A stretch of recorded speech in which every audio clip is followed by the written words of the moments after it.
Welcome back to Light Talk, where everyday people can share their own unique spiritual journey stories with the safe and supportive community. If you have a story you'd like to share, email lighttalk423@gmail.com. And while you're at it, click on the like, share, and subscribe buttons. Well, today we have Ben back. Ben Stimpson, welcome Hello. back. Hello, good to be back. Thank you for having me back, Dana. I enjoyed our talk so much last time. It was a pleasure to be invited back.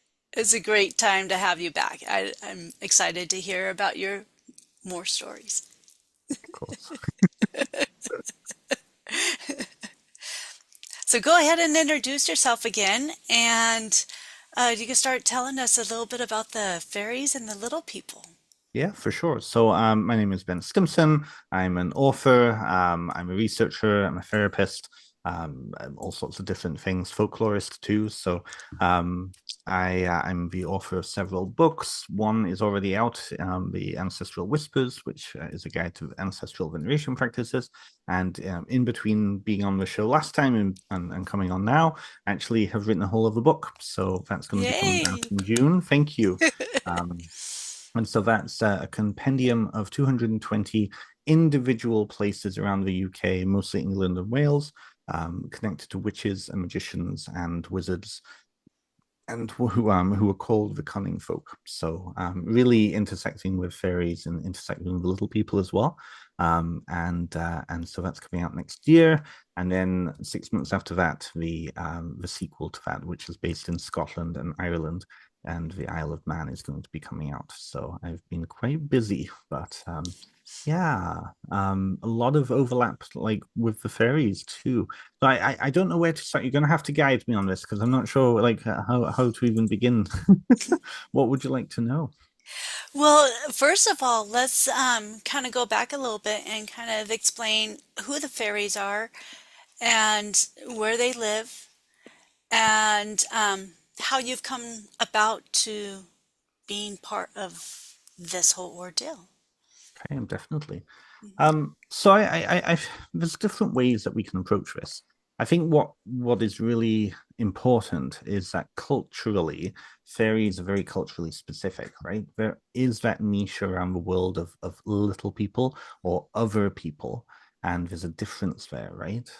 Majority of what we think of as fairies in kind of Western culture, particularly North America, really descends from Western Europe. And Western Europe, there was a shared kind of cultural understanding. A lot of them go by different names. So, of course, we have the elves in and the elves up in Scandinavia, and kind of English folklore connected to that, and some of the stories that we encounter, and some of the fairies that we encounter in Britain, a kind of fusion between those elves and then fairies from continental France mostly. And they're considered to be little, but in reality, when we actually look at the oldest stories, and people have encountered them, they are actually the same size as us, right? The idea of diminutive, smaller, is a cultural thing. And, there's a myth going around saying that that's because they're actually pagan gods that have been diminished culturally, and that's why they're considered small. I think that it's really the Victorians which give us that sense of these ideas of fairies being small. A lot of the older stories, a lot of the older folklore is actually other. So in the area that I come from in Wales, and I'd say well, Wales and Scotland and Ireland very share very similar stories. Um, the fairies are considered as the other people, so they live in the mists, they live in other places, liminal spaces, and in Wales in particularly, a lot of those they live in the hollow hills. So this idea that the fairies are living in these like beautiful places, beautiful lands in the inside the hills. Glastonbury is one of them. So inside Glastonbury Tor is supposed to be the realm of Gwynap Neath, who is one of the sons of the king of fairyland or the king of the otherworld. And there's a connection there between the kind of fairyland and the land of the dead. And oftentimes those stories intersect. There's a lot of stories where going into fairyland is also going into the land of the dead, and the idea that the dead are transformed into these others, right? So Okay. in Wales, one of the resounding motifs is actually that fairies live at the bottom of lakes. So if you go up into the mountains in Wales, Snowdonia or Laveri, and in South Wales it's the Brecons and the Black Mountains, you come across these really deep glacial pools. And that's because the whole area of Wales and Scotland and Northern England and Ireland particularly were covered in ice about 10,000 years ago. And as that ice retreated, these big, deep, really deep pools and lakes were carved out. And at the bottom of them is said to be then fairy towns. And so you get these stories, some of the ones I grew up with, where if you look very carefully, down at the bottom of lakes, you could see towns, you could see villages, you could see churches and things like that. And that was fairyland. You also had this idea of like, some in some Welsh valleys um, being flooded and lost lands, and the people who used to live in these lost lands, particularly Cantref Gwaelod, which is the kind of the area just in Cardigan Bay, in the big bay of Wales, right there was supposed to be a lost land, and through wickedness or whatever, Hmm. God punished them and flooded the land. Some of the stories is that they were actually flooded because of some idiot forgetting to put a plug back in. The whole land was flooded, and Oh, only one person survived. Lost lands is a very strong motif around kind of Ireland, Scotland, and Wales. And so the idea then is that the people who were living there were transformed into fairies, and these fairies then come to town every so often.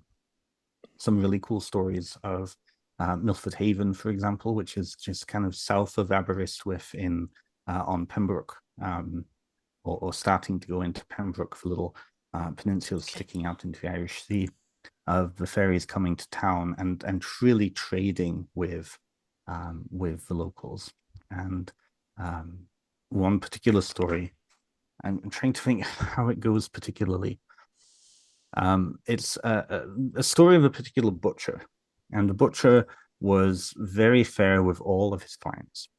And the fairies came to him and said, "We want certain things," and he gave him at a very fair price. And so the fairies kept coming back, kept coming back, kept coming back. And he really favored this town.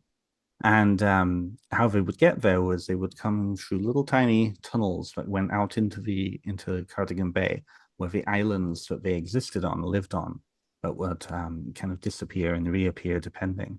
They would be able to travel back and forth. What happened though was the local merchants in that town started to become greedy. They knew that the fairies were coming to town, purchasing things, because they would find money and then find the thing disappeared, but they would find the money. So they'd be realizing, okay, the fairies have just come and bought this. So they started to put their prices up and put their prices up. And the fairies were very displeased with this and decided, you know what, F them, we're going to go to the other town. So they ended up Yeah. moving to another town, and all of the merchants in that town, including the butcher that they had originally gone to, just lost out. And that's the story of kind of that idea of you have to be fair when it comes to the fairies. Um, some other major stories, motifs, fairy dogs are a big one for Wales. And in Wales, particularly, they're called cwn a noon. Cwn is the Welsh word for dog, and a noon is the other world. So the dogs of the other world. And how they're often looked at and seen is they're white. They're Some people say they're corgis. It sounds more like they're supposed to be greyhounds, depending on the tellings, but they're recognized by being stark white and having pink or red ears. So whenever you see a dog that has pink or red ears running around, you know it's a fairy dog, right? And one particular story I love is, these Cunanun, they travel with the Lord of Arun, um, and around the King of Anun, and are part of his hunting party, and he leads the wild hunt. Do you know anything about wild hunt? Have you ever come across that? No, I haven't. No. Yeah, that's all new to me. Yeah. So the wild hunt, it exists in pretty much all areas of Western and Northern Europe. So in some areas, you have Odin, who is the god Odin, who is leading it. In other areas, most areas that are Christianized quite early, it's the local lord. So in Shropshire area, it's one of the kind of Anglo-Saxon rebels. You've got Herne the Hunter further down in near London in Windsor Forest, and then you've got like you've got really various.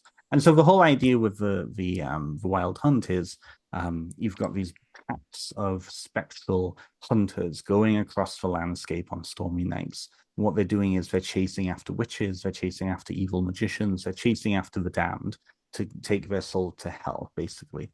And Oh, in quite wow. a few areas, the fairies take part in that. So Gwyn ap Neath or Arawn, the Lord of Annwn, is the one who leads this. And in North Wales, there's a really funny story.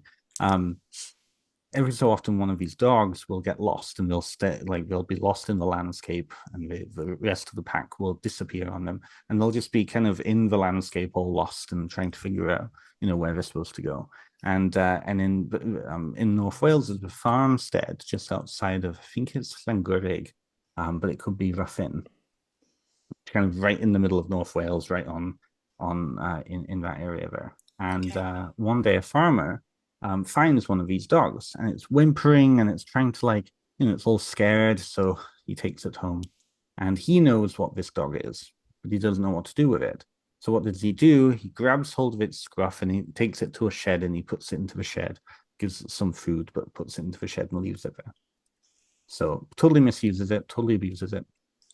And then a few days later, he gets a knock at the door, and this fine little Welsh man is standing there, very small, but very finely dressed. And he says, I think you've got I think you've got my dog. And the owner says, no, no, no, it's my dog. It's not your dog, it's my dog. And the little Welsh guy is like, oh, really? Okay, because funny enough, I lost my own dog, and I have some money to give to anybody who's found him. Suddenly, oh, no, no, no, no, no, this is your dog. Yes, no, it's not my dog. Right. Yeah, So that sounds right. right, so he Yeah. another version of it is that he whistles, and then suddenly the dog like goes berserk, and he's like, oh no, that is my dog. Oh yes, yes, yes, it's your dog. Yeah. Sorry, yes, yes. So the guy goes and gets the dog out, brings him back, and the little Welsh guy says, "Oh, very good, very good. I hope you've been taking care of him." And the dog whimpers a bit, and he says, "Oh, okay. So here's your reward. Thank you for taking care of my little dog. You have a fine day, sir." Okay, thanks very much. Big old bag of gold, and the guy's very very glad of himself. Like, oh, so much gold. And so he puts it on the table, and the old little Welsh guy walks away with the dog and disappears. And so then the farmer closes the door, goes back, opens up the gold bag, and what was gold, like not in 5 minutes ago, is all like crumbling coal, right? So it's you never trust. Um, and that trickery is something that's really comes through in a lot of fairy tales, and particularly in Wales there's a real tradition of magicians working with fairies. And I know a couple of friends who well, actually Mara Starling, who is big on TikTok for Welsh witchcraft and whatnot. She's coming out with a full book on fairy tales, Welsh fairy tales particularly, but it's a hallmark of Welsh fairies particularly, and I mean fairies generally, but Welsh in particular, that they're very tricky, that you have to be very careful with how you're talking to them. What if they offer you something, you have to really think about it. And a very good example of this is, if you help the fairies and they say, we want to repay you, and they say to you something along the lines of, say, you're a farmer or a farmer's wife, and they're asking if you want a boon, and they say to you, this is a classic one, what would you rather have, a clean barnyard or a very dirty barnyard? Now, if you were that person, which one would you go for? You would think the clean. Right. So of course, if you accept the clean, what happens? All your animals disappear. Oh no. Right. Well, that It's would what you make asked sense. for. Yeah. It's what you asked for, right? Yeah, it makes total sense once you hear it. It's like, okay, it's clean. Yeah, because Yeah, you have no right. animals to make it dirty. Right. You have to be very careful, right? Like genies, Wow. you have to be very careful with how you're framing things. Now, that being said, they will, if they like you, they will like you, right? But these are also beings that will also steal your children and replace it with their own in order to take the children back to fairyland, right? So there's also a lot of stories around changelings, which is another really big trope, very classic British and Irish trope of fairies coming and stealing your children and yeah, I would say it's even more popular than people getting stuck in fairy rings. So, have you heard of changelings? I'm sure you have. No, that one I haven't either. Okay, I'm so still learning a lot about this fairy stuff. So yeah, okay. you've got a lot of info for me. Yeah, this is awesome. So changelings. I mean, that's like I said. Looking at like kind of the whole broad like stroke of the folklore. I would say that the changeling story often appears again and again and again, much more than some of the other ones I'll share with you. And what normally happens is the belief, at least, is that fairies their own children are born deformed, horrible, they're not great, or they're not able to create children of their own. So what they have to do is steal the human children, and we see this with with art. We see this with popular music. There's really cool rhymes out there about fairies stealing humans away, and what generally happens is, the people are unaware. People are unaware that this has even happened until things just start to not add up. So a very typical one would be the child is constantly hungry and constantly eating and just will not, doesn't seem to be thriving, is constantly sick and just constantly wanting more, right? Another one is that the baby just will not stop crying, right? And you can imagine back in the day, from a rational Western, like from a rational modern standpoint, we're looking at colic, we're looking at sickness, back Yeah. then they would have been seen as differently, right? Um, and the third big one is that the child just doesn't seem to be growing or is too big. So you have got a baby that is like 6 or 7 or 8 years old, but it's still a baby, Yes. or a baby that looks like it's older than it actually is. Right. So you've got these two things. So what normally happens then is a wise man or a local witch or one of the neighbors' wives will say, "I think this is a changeling here." And then a test is given, and there's various different tests to test a changeling. One of my favorites is the egg cup routine. So what usually happens is the baby is set close to the fireplace so it can see what's happening in the kitchen. And the housewife or the mother will take an empty eggshell and go and boil water in the empty eggshell.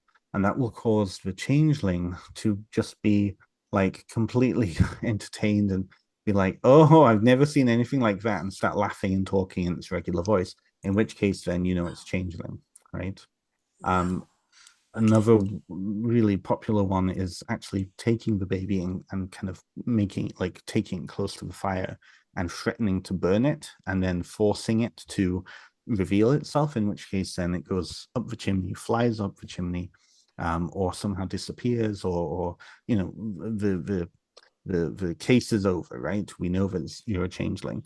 And then what happens is either immediately or later on that night, the real baby will be left at the front doorstep and you'll have your baby back again, right? So, Wow. yeah, Wow. really interesting pieces. And you've been saying the word myth with all of this. Are these really myths or is this really happening? Well, I would say, I mean, it's both, right? Okay. It's how you look at it, right? Back in the day, you would have necessarily believed this, right? These were beliefs that were very common. Hmm. Um, when you look at the stories, a lot of them share very common parallels with UFOs and like Hmm. extraterrestrial abductions, right? Hmm. Very similar types of kind of visuals Hmm. and but the belief is different, right? People very much believe that UFOs exist, that aliens exist, and so these are real encounters versus fairies nowadays. Oh well, fairies don't exist. And yet we have many people who, and myself included, who've encountered the fairies before and have those individual experiences. I remember. Now I can't remember if did I speak about this when we last met. I can't even remember what we spoke about last time. To be It honest. has been a while since we spoke. Yeah. Yeah. Yeah, go ahead and say it again. Well, I mean, I've Yeah. met them. I've definitely met them in my life. And I remember the first time, like growing up in North Wales. And I'm not saying that North America doesn't have these because people do have these experiences in North America. And there's all sorts of different reasons why. There's explanations for it, but I would say that a lot of these beings move with people, and so you have a lot of people in the diaspora who have stories of fairies of changelings in like Appalachia, in New England, in Nova Scotia and the Maritimes, Newfoundland particularly. And then Native Americans, they have all those different cultures also have stories of small people or other people or beings that exist in liminal spaces, Right, and right. often talk about those experiences. So I think that I'm speaking strictly from that word myth because I'm relying on the sources of the collected stories in folklore. So they're not my experiences particularly. And yet they do define how people experience these creatures, beings, entities, however you want to talk about them now. So like when I was a kid growing up in North Wales, I lived at my parents ran a small pub right on the A55, just as you're like passing into North Wales, half an hour in, there's a pub. And then further down from there was their cottage. And they bought this cottage with the idea of flipping it. They worked on it for 10 years to, just transform it and sell it so that they just have enough money to move to Canada. And I remember we moved there in 1991. And I remember, sorry, I've just got something in my throat here. And I remember I was probably about 5. And I was born with a condition where I couldn't speak. I could totally understand. I could understand English and I was babbling English, but I couldn't form words in order to communicate. And so, I'd just be left to my own devices and playing and babbling around. And I remember I was in the garden, and where we were, it was kind of the cottage, a big row of hedges, and a little laneway. So it was a little isolated laneway, and then it was just mountains and it was fields and it was all sorts. So I was in the garden, and I remember this little old man came up to me, and he looked down at me, and he wasn't huge, like he was maybe 4 foot tall, right? He wasn't huge at all. And he said, "What are you doing down there?" So I explained to him, and he understood me. I like now I know like I couldn't speak it, like I couldn't speak, so I was just like trying to form words, Hmm. and but he understood me. So he said, "Oh well, whatever it's like what are you doing?" So I explained I was playing or something like that, and he said, "Oh well, don't cause any issues, like don't cause any fuss." And then he proceeded to walk and walked straight into the verge. I'm like, to me, I'm like, didn't like didn't phase me whatsoever. It was just a man who was asking me how I was, right? And I remember seeing these little old men, and they just looked just like little old Welsh men, like wearing like little hobbits. They look like little hobbits. How Um, funny.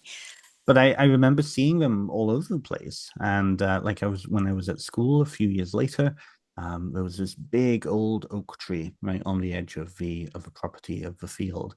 And it was kind of cool. It had like 2 rooms. You know how big old oak trees can create big, huge, big um, root systems, right? So Right, there were right. two sections on either side, and we just like stand around and play, and it felt like it was like 2 sides of the house. And I remember seeing these little old men wandering about too. I never saw any women, but it was always little old men. And it was just like they're just normal people. And I remember saying, or trying to talk to my mum about it. and saying, "Oh, I saw the little old men again." And she was like, What are you talking about? The little old men?" And it was just like straight overhead. Didn't care, didn't want to know. It was just like, What is that?" Like, and dismissed it Yeah. outright, you know. So it was interesting. But that particular area that I lived in, there is a folk tale from about a mile, 2 miles south, just over the hill, just over the mountain, and in a place called Clacainog. And back in the like 18, I think it was 1896 or something like that. Or earlier than that, actually, probably 1850s. The story goes that there were a bunch of children, there were about 3 children, and they went to play in the fields. And they came to a field and they noticed a load of people, little people dancing in the field.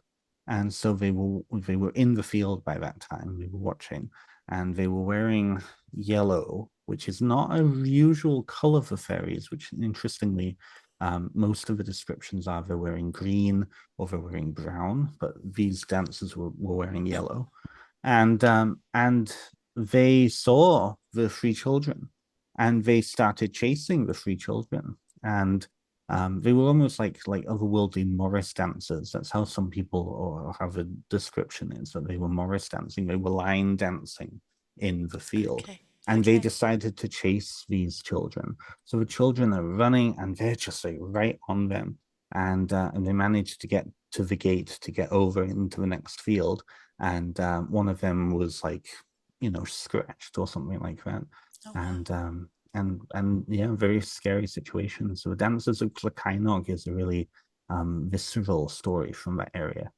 and again, very not normal. Like normally fairies are very they either want you to enter their dancing circles and then you're trapped. This is the whole Rip Van Winkle situation, right? So if you enter into the other world or you enter into a fairy circle, you'll be trapped in that circle dancing with them because time moves differently in their world than our world, Yes. right? Yes. Yeah. Yeah. So Yeah. It's kind of interesting. I just watched a movie. I forget the name of it, but it was about a leprechaun, leprechauns, yeah. yeah, falling in love with a fairy. And then they Mm, had a big old huge war and everything because right. stuff happened and whatnot. Is that something that is between them that they don't get along very well? Is that I how you wouldn't say take it? so. No, this is so. A friend of mine, Morgan Daimler, who is a prolific researcher of fairy lore, and she's written quite a few books dealing with pop culture. So the issue with pop culture is oftentimes people are really interested in fairy lore, but they're relying on pop culture movies to inform them of that. And oftentimes that pop culture is based upon other forms of pop culture, is based on other forms of pop culture, and so on and so on. So this idea of like a fairy war, totally new popular culture. I'm trying to think, the only real suggestions of that we get from folklore is the kind of the issue between like all the way up in Orkney. You get issues sometimes between drows, which are kind of what we would think of as fairies, Okay. um, and the seal folk, right? So sometimes you get these issues between kind of trolls and trouts, and that speaks more, I think, to the convergence of cultures up that way, because you've got these two kind of ways of seeing fairy folk that is just incompatible, because one is that they're connected to the sea, one is that they're connected to the landscape, which is really kind Okay. of like British versus kind of Scandinavian ways of looking at it, right? So Okay. yeah. Yeah. Yeah. I know it was just a movie, but I mean, Mhm. you never know. I mean, I'm finding out a lot of movies seem to have something to do with someone's life of some sort, something that they've seen or experienced or something. It just seems like it's all happening. So thought I'd Yeah. ask. Well, there's a thing, right? I Yeah. think I think the trap with a lot of people is that we can get caught in seeing fairy tales as being in the past instead of them being like now, right? And I Right. said like UFOs and alien abductions, right? A lot of that lore is actually very similar to stories that were being told 200 years ago about fairies, right? Right. We just see them differently. Like, where do they come from? Of the other world? Oh, outer space, right? Both are Mm-hmm. inaccessible to us. Both are very unknown places, right? Mm-hmm. And so maybe there's a cross. And I mean, I'm not the only one to have suggested that. That's been a long running sort of, oh well, rationalization. Oh well, if aliens exist, therefore people seeing fairies in the past were actually seeing aliens, right? But a lot of times the fairy lore itself, the fairies, they're wanting to experience the world. They're wanting to do human activities more than aliens who just want to stick things into us and jab us in horrendous places, right? So, yeah. Yeah. Very interesting. Mhm. Very interesting. All right. Well, our time is up already. I can't believe it. Um, Thank you so much for coming on the show a second time. Well, I thank really you. appreciate it. And yeah, thank you for your time. You're It's welcome. been For awesome. those who are listening, I really highly recommend. So, first of all, I recommend the book by Maura Starling that's coming out. If they're looking at like authentic Welsh kind of work around fairies and like exploration of fairies. I also really highly recommend Morgan Daimler, Daimler.